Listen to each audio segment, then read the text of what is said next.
Morgan, and today I will be reading the conclusion of Bachelor Husband by Ruby M. Ayres. And this chapter is called L'Envoi. Chris took Marie abroad immediately, and for a year they stayed away from England and its many poignant memories. They wintered in the south of France and spent the late spring in Switzerland. "I should like to take you to Italy," Chris said one day, but Marie shook her head. "No, not Italy. I never want to go there."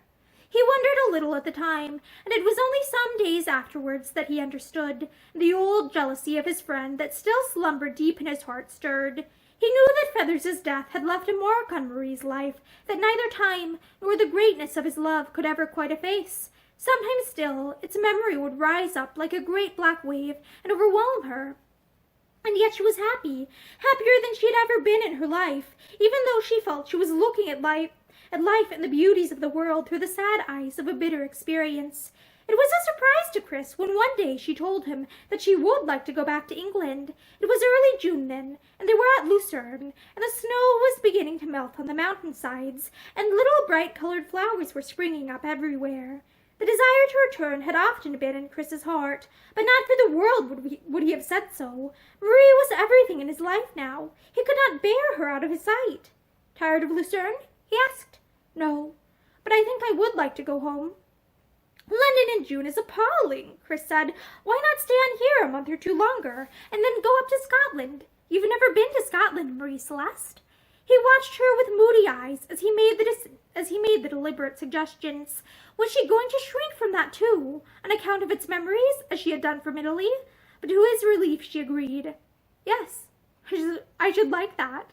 He caught her hand and raised it to his lips. "Scotland be it then," he said happily. "I know a ripping little place, right up in the mountains at a place called—" He rubbed his head boyishly. "Just if I can remember the name," he said. Marie laughed. "I shall be happy enough, whatever its name is," she told him.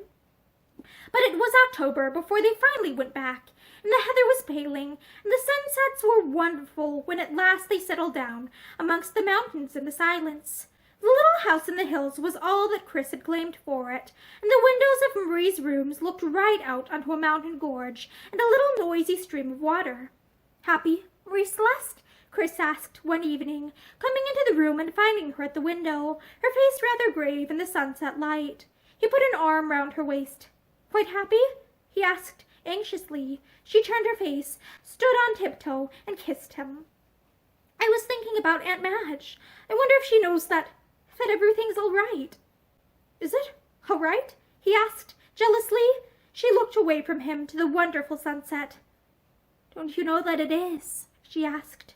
There was a little silence, and her thoughts went wistfully to Feathers. He had always said she would be happy some day. She was happy now. But it seemed impossible that he was really dead. She could never think of him as dead, but always as she had known him, so full of health and vigor and cheeriness, and with the old faithful look in his eyes. She gave a quick sigh, and Chris said anxiously, "Have you got everything you want in the world, Marie Celeste?" She laughed and blushed, rubbing her cheek against his coat. "I think perhaps I shall have, someday," she said. He held her at arm's length. "What do you mean, Marie Celeste?" She disengaged herself gently from him, and, turning, opened an old chest that stood at the foot of the bed. She pulled out something white and soft and woolly and held it to him. "Look, Chris." He looked, and the color deepened in his face. "What is it, Marie Celeste?" he asked very gently, but he knew quite well that it was Miss Chester's shawl. And that is the end of A Bachelor Husband by Ruby M. Ayres. Thank you for listening to this book with me, and I really hope that you enjoyed it. I hope that you have a great day. Bye!